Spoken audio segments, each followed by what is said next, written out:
All right, picture this. It was the late 90s, and we were both fresh-faced college kids studying our tails off at Harvard. Me, Ella, female, 41, and him, Rashid, male, 47. We were the dynamic duo, acting our classes, sharing pizza at 2 a.m., and, well, falling in love. You know how it goes in those college days, right? Late night study sessions turn into those cliche love stories. Yeah, we were head over heels.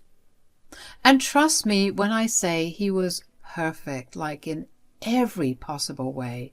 He treated me like a princess and was always telling me how much he loved me. But here's the kicker. While I was all in, ready to tie the knot and start our happily ever after, Rashid was dragging his feet. And it wasn't just a case of cold feet. It was like he had planted himself in cement shoes. Every time I brought up the topic of meeting his parents or, God forbid, getting hitched, he'd get this weird, distant look in his eyes.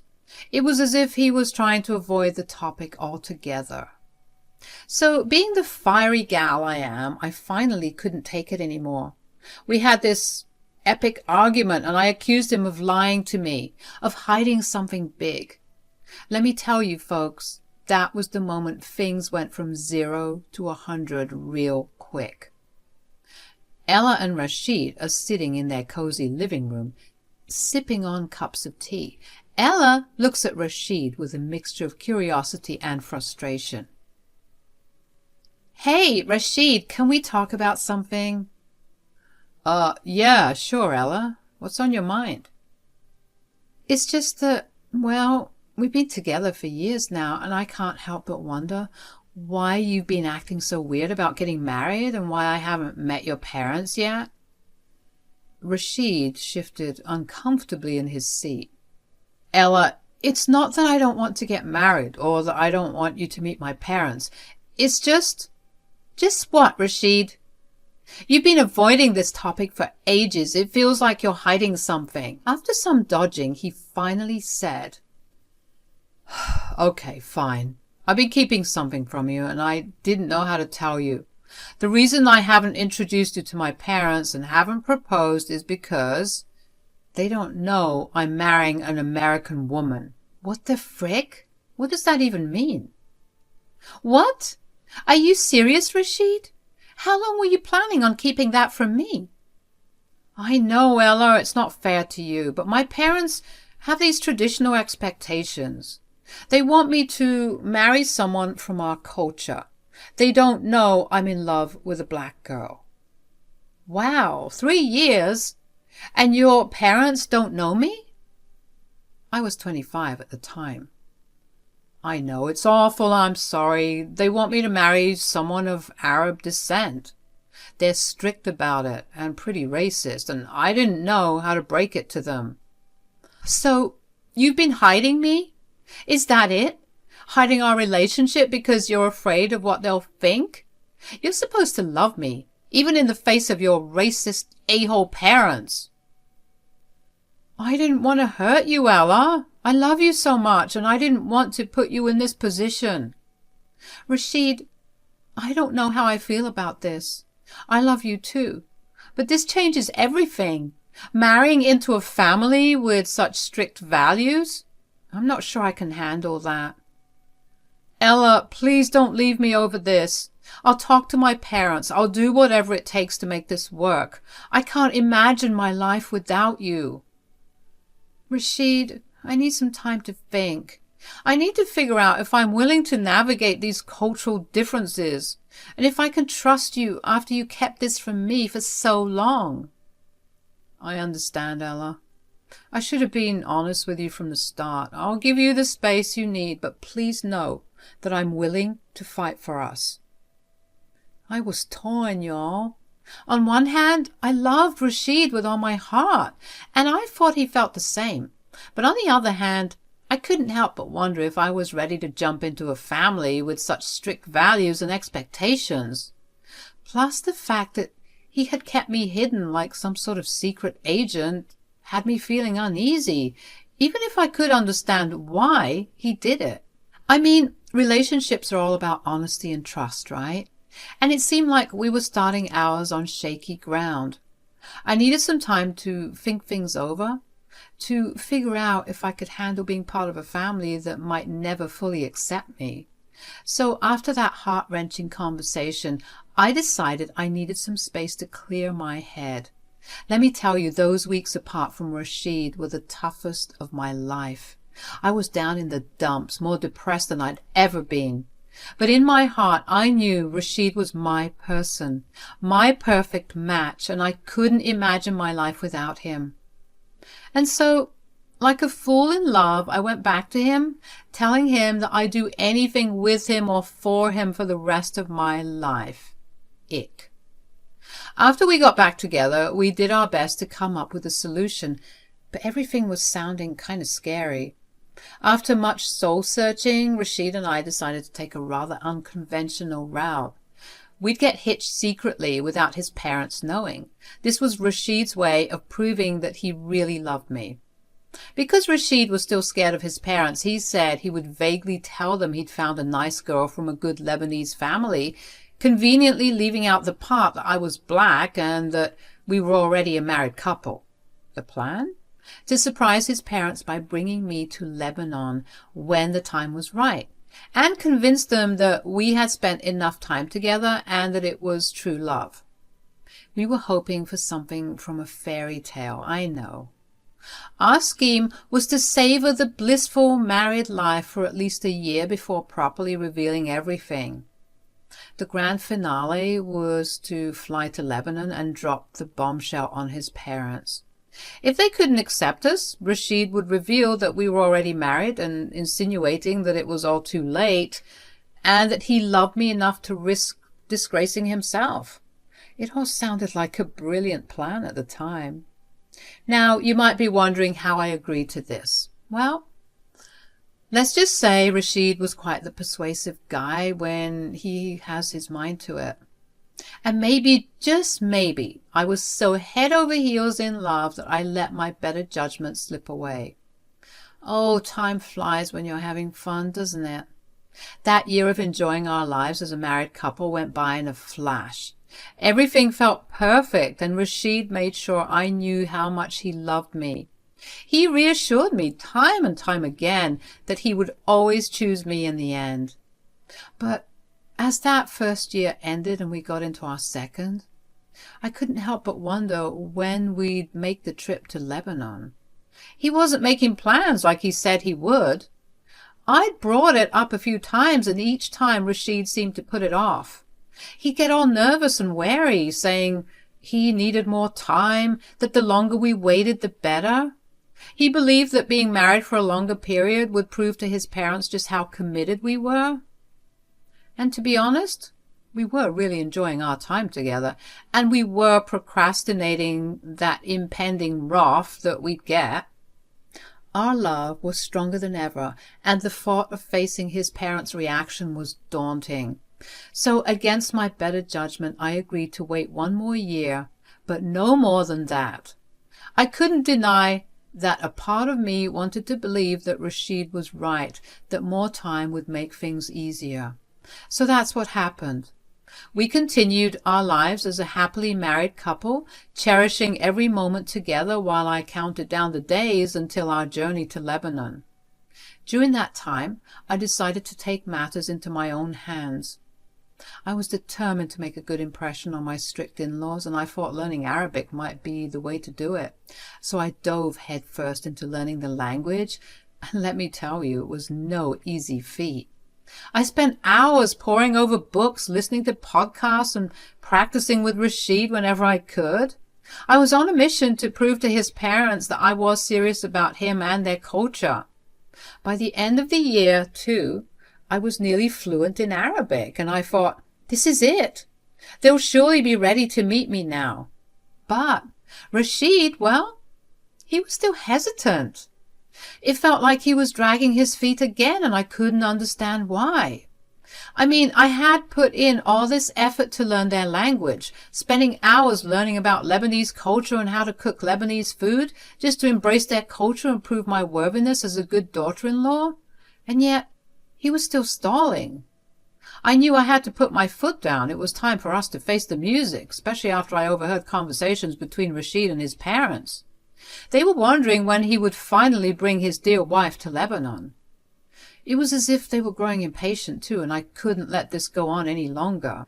Rashid, we've been patient long enough. When are you going to bring her to Lebanon? I want to see this girl. Yes, son, it's been 2 years now. I'm sure her family is impatient as well. Mom, Dad, I promise. I've been thinking about it. It's just that... No more excuses, Rashid. We deserve to meet your girlfriend. Too much time has passed. We've waited long enough, son. It's time to introduce her to the family. Rashid mumbled some more things about booking the tickets, and that was that. Well, not long after, we made our way there. So there we were, in Lebanon, ready to face Rashid's family. It took a lot of pushing and a month of planning to get Rashid on board, but we finally made the trip. I was nervous, but mostly I was hopeful that things would somehow work out. When we arrived at his parents' place late at night and revealed that I, Ella, was not only black, but his wife, things got ugly, like really fast. His parents were furious, yelling at him for bringing a girl like this into their home. Rashid tried to defend me, but his family's anger drowned out his words. I didn't back down either. I spoke in Arabic, trying to show that I respected their culture and that I was committed to Rashid, and that their views on Africans, African Americans, were wrong. But it didn't make much of a difference. If anything, they saw me fighting as defiance. Myra and Malik were beyond angry, calling Rashid a disgrace and making racist comments about me. It hurt. I'm not going to lie. And even though I cried, I stood my ground. I had expected Rashid to stand up for us, to tell his parents that he'd always choose me even if they didn't accept us, even though he reassured me time and time again that he would if he needed to. But he didn't. Instead, he was apologizing to them as if he wanted to make peace.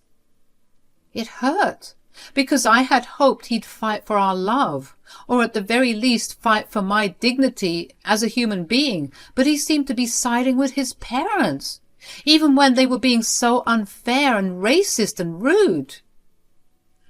At that moment, I realized I might have been too hopeful and naive to think our love could conquer everything. It was a tough pill to swallow, and I felt hurt and betrayed, not just by Rashid's parents, but by Rashid himself. After being shown the door at his parents' place in Lebanon, Rashid and I had to book a hotel room, which was our plan B all along. But instead of celebrating our newfound independence away from that toxic part of the family, as was planned, we found ourselves arguing. I couldn't help but ask Rashid why he didn't stand up for me like he said he would. Rashid's response was that he had panicked, and the reality of the situation was nothing compared to the worst-case scenario he had envisioned. He argued that it wasn't fair for me to put all this pressure on him because, after all, those were still his parents. We had some heated exchanges, but eventually, as always, we made up. I think it was partly because a few days had passed and I depended on Rashid to help me navigate my way through Lebanon. We patched things up quickly and decided to return home to America. Back in the U.S., Rashid told me that he couldn't cut off his parents because he respected them too much. He wanted to try and mend things and get back in their good graces eventually. Our marriage was a bit rocky after the whole Lebanon ordeal, but Rashid tried his best to prove to me that he was serious about us. He was consistent, showing his commitment day after day, and that eventually convinced me that one day his parents would come around. 2 more years slipped by, and I was getting pretty antsy. I'd wanted to start a family, but I couldn't wrap my head around bringing kids into the messed up family drama we had going on. I told Rashid how I felt, but he just kept dragging his feet, making empty promises about talking to his parents. Every time Myra and Malik called, it was either to ask if he'd kick me to the curb or to give him an earful for supposedly disgracing their family. I tried to get him to see that some folks were beyond saving and he needed to cut ties with them, but he clung to hope, thinking he could patch things up with his family. Then came our mother of all arguments when I turned 36. I was fed up and felt like we couldn't wait any longer to start a family. Rashid, we need to talk. We can't keep putting this off. Ella, can't we just... No, Rashid, we can't. I'm turning 36 and I want to start a family. We've been through so much and I can't wait any longer. Ella, you know it's not that simple. My family, my reputation. I get it, Rashid, but we can't keep sacrificing our happiness for their approval. Some people like your parents might never come around. We need to make a choice. You just don't understand, Ella. You're not worth ruining my life for. Let me tell you, that crap right there, that hit me in the gut. He looked like he regretted saying it, but he wasn't remorseful enough to apologize. Rashid, I thought we were a team, that we'd face this together. I'm just so frustrated and I don't know what to do anymore. We need to figure this out, Rashid, for both of us. I can't keep waiting in this limbo. But in the meantime, I can't be here right now. I have to think. I couldn't stand to be in the same house that night. I needed some space to sort out my feelings and heal from the emotional wounds our argument had caused. So I decided to rent a hotel room, putting some distance between Rashid and me for a while. I had hoped Rashid would come back to me, that he'd apologize, that he'd take me back and cut ties with his parents to show his commitment to us. But days turned into weeks, and Rashid didn't make the move I longed for. Staying there for 3 weeks, I felt like I was stuck in a never-ending cycle of depression and anger. It became clear to me that I couldn't keep living like this. The pain of waiting and the constant doubt about Rashid's intentions had become unbearable. One day I made a tough decision that would change everything. I managed to get my hands on divorce papers and I filled them out. I decided to leave them in our house when Rashid wasn't even home to avoid any confrontation. Deep down, I knew he had a way of talking his way back into my life. So I left those divorce papers along with the engagement ring he had given me. It was a heartbreaking choice, but I knew it was time to move forward, away from all the nonsense and drama. After I left those divorce papers and my engagement ring in the house, Rashid returned home from work and he was blowing up my phone. He sent me hundreds of text messages begging me to take him back. It took every ounce of strength in my being not to call him back, not to open the doors of communication again. I decided to handle communication through my lawyer because I couldn't bear to face the man who had caused me so much pain. Rashid continued to plead and apologize, thinking that if he could appease me, I would change my mind. The divorce went somewhat smoothly and quickly because Rashid believed that I would eventually come back to him, so he was quite lenient with a lot of things. But a whole year passed after the divorce and I was still avoiding him. Rashid began to panic, realizing that I was being serious and that he actually needed me in his life. But I no longer wanted him.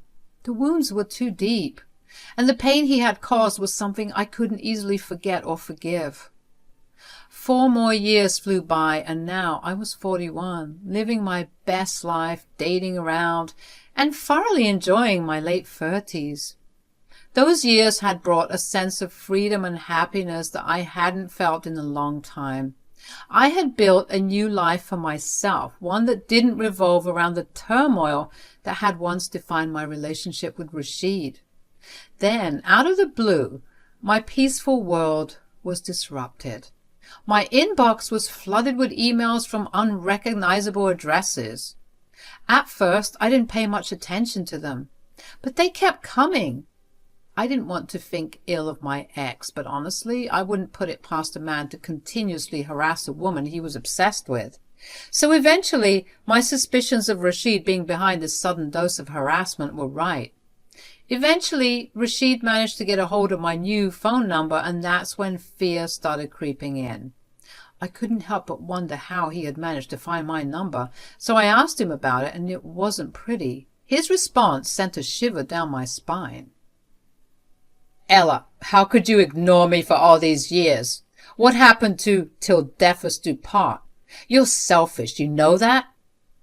"Rashid, we both know that this was gonna go nowhere if you keep supporting your racist family. I respected myself enough to leave. Why can't you appreciate that I needed to do what was right for me?" "Right for you? What about what was right for me? You never understood me. You thought that I could just up and leave my family for you?" "Rashid, how did you even get my new number?" "I have friends in high places, Ella. Friends who can find out a lot more about you if I want to." At this moment, I knew that the perfect Rashid I knew was long gone. I guess all those years without me took a toll on his mental health. He just couldn't handle that he no longer had a hold on me. "What are you trying to say, Rashid?" "Just remember, Ella, I can easily find out where you live and have some not so nice things done to you if you test my patience." "What do you want from me, Rashid?" "I want you to come to my place. My parents, well, they still think we're married." When Rashid dropped the bombshell that he hadn't told his parents about our divorce, I was utterly shocked. I couldn't believe he had kept something so significant from them for all these years. I was even surprised because I thought they would be glad to know that Rashid and I split up. He said he was too embarrassed to admit that it was me who had initiated the divorce. He claimed it would bring even more shame to his family because it turns out that they believed it was a disgrace for a woman to divorce a man. Typical. Then came his proposal. Rashid said that he would pay me to pretend to still be his wife, as his parents were finally coming around to the idea of me being part of the family after a whole decade, and they wanted to throw a party to celebrate. I was scared, not just because of what Rashid might do if I didn't comply, but also because I knew I had to get as far away from him as possible and ensure it stuck this time. So reluctantly and out of fear, I agreed to be part of his lie. Little did he know that I had a plan brewing, one that would hopefully allow me to break free from this twisted web of deception and manipulation for good. The day of the party finally arrived, and I showed up as I had promised. The night before, Rashid had sent me $4,000 as a down payment for my participation, with the promise of the remaining sum after the party ended, provided he was satisfied with my performance of pretending to still be in love with him. As I walked into the party, I was taken aback by Myra and Malik's unexpected excitement. Their warm greetings and friendly gestures were a stark contrast to the hostility I had grown accustomed to over the years. It left me feeling off-kilter, like something wasn't quite right. Myra and Malik even made a little speech to the partygoers expressing their enthusiasm about having me back in their lives after so many years of what they referred to as misunderstandings. But I couldn't help but be skeptical. After all, nobody just turns around like that out of the blue without a hidden agenda. After the party had gone on for some time, Malik and Myra pulled me aside and showed me their true colors. "Look here, little girl. Just because we said all that crap about you on stage doesn't mean we mean it." Wow. Why does none of that surprise me? "How dare you talk back at her? You're nothing compared to her, you useless little—" "I don't care what you think about me. You two are horrible." "How dare you? I should slap you right now." "Go ahead. I'll have you in handcuffs quicker than you can say, 'I'm a racist piece of.'" Because of my shouting, some heads were being turned, and before I knew it, Rashid bolted over trying to de-escalate the drama. "What the hell do you think you're doing?" "Teaching your parents some manners." Myra reached out as if to slap me, but Malik held her hand, telling her, "Not here," in Arabic. "We called you here to tell you that we are tired of being distant from our son, even though he's made this foolish decision to marry someone like you. We don't want to keep him out of our lives forever. But if you think you can earn our good graces so easily, you have another thing coming. To please us, you have to pay off our mortgage." "Excuse me?" "You heard me. If you want any part of our life, then you have to pay off our mortgage." "Yeah, pay off our mortgage. Then maybe we'll consider accepting you into this family." "Are you kidding me? You want me to pay off your mortgage to be accepted by you? You've got some nerve." Myra and Malik went back and forth, saying that the only way they'd accept me was if I bought their love. And you want to know the funny thing? They weren't even doing this because they were poor. In fact, they were pretty loaded. They were doing this just to humiliate me. I was getting sick and tired of their God complex, and I didn't care about getting the rest of the $4,000. I knew I had to make my move and get my revenge. "You two are so delusional. I divorced Rashid 5 years ago, and I couldn't care less about your approval." Myra and Malik were stunned. Their jaws were on the floor, and then they turned to Rashid with disgust. "You've brought so much shame to this family, Rashid. You mean to tell me that she divorced you? We moved to America just to be closer to our idiotic son." Rashid tried to do some damage control, but it was too late. Malik and Myra were furious, their faces twisted with anger and embarrassment. They left the party early, their voices filled with resentments as they vowed to never speak to their son again because of what they perceived as his stupidity. Rashid, overwhelmed by the drama of it all, burst into tears. Embarrassing, I know. His biggest fear had just come to pass. The exact thing he had been trying to fight for all these years backfired, and I couldn't have been happier. He threatened to ruin my life, but I had one more surprise in store. I revealed the restraining order I got against him, letting him know that if he even tried to step within 100 yards of me, I would get him locked up. I left that man sobbing. I walked away feeling everything from relief, vindication, and a sense of empowerment. After all the pain and crap he had put me through, I couldn't help but let out a laugh at the sight of seeing him suffer so much.